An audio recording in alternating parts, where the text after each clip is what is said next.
Hey everyone, and welcome back to my channel. Today's video I am so excited about. I'm going to be taking you guys along with me as I share how I made this adorable blanket ladder. As with most of my DIYs, I strive to get that high-end look for an affordable price. So this blanket ladder cost me about $30 in materials, but I was much happier paying $30 than $600 or $700 is what these are going for on the Serena and Lily website. Granted, the Serena and Lily and Crate and Barrel ones are made of teak, while mine is made of poplar wood, but I'm okay with that. So I started by checking out the dowels at Lowe's, and they also have the almost same exact selection at Home Depot as well. They have dowels in literally every size you can think of. These were so dreamy, they were so big, however they were a little bit short. So if you don't mind a shorter ladder, those would be perfect. They're about 48 inches and they would work really well. I opted for the poplar dowels. These will give you nice height for a nice tall ladder, and they come in all different sizes. I picked up a 1-inch dowel for the middle of my ladder, and then I picked up the 1 1/4 for the outside of my ladder. I also picked up a 1-inch Forstner. This is a drill bit that goes on your drill. They're so easy to use and actually really fun to use. And I will link all of this stuff for you guys down below as well. You're also going to need some wood glue and finishing nails.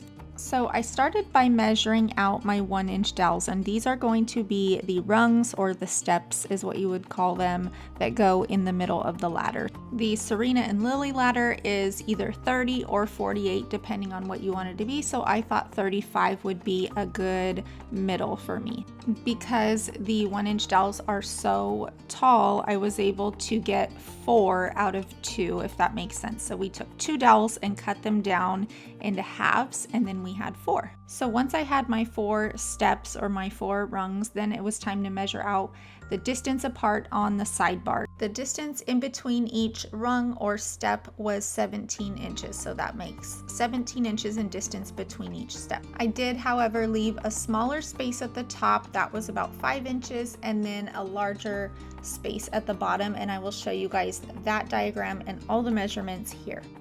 So I had never used one of these Forstner bits, so I wanted to practice a little bit on like a scrap piece of wood. You guys, these are so fun. It's like a pencil sharpener kind of. Just keep your fingers out of there, keep your safety goggles on, and everything else you need for working with wood and all these tools, but it is a lot of fun. So I drilled 8 holes for all of the rungs in the ladder.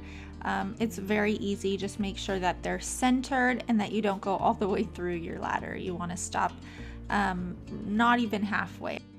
Then it was time to piece it all together and kind of dry fit it and make sure that everything works together the way that it should be, and it worked perfect.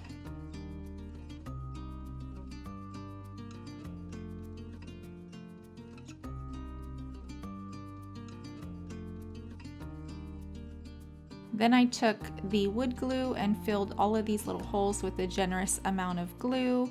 This will help in supporting your ladder. This is definitely not going to be like a step ladder or anything. It's purely for decorative use, but the glue will really just help it stay all together. Then once the glue was all finished and I put all the rungs together, I finished it up with these little finishing nails that I had just to give it some extra support. I put some 36 grit sandpaper on my palm sander and just kind of roughed up the ladder. I didn't want it looking like that perfect, rounded. I wanted some little blemishes on it and some character. I did work my way back up with sandpaper, finishing at 150 to make it smooth.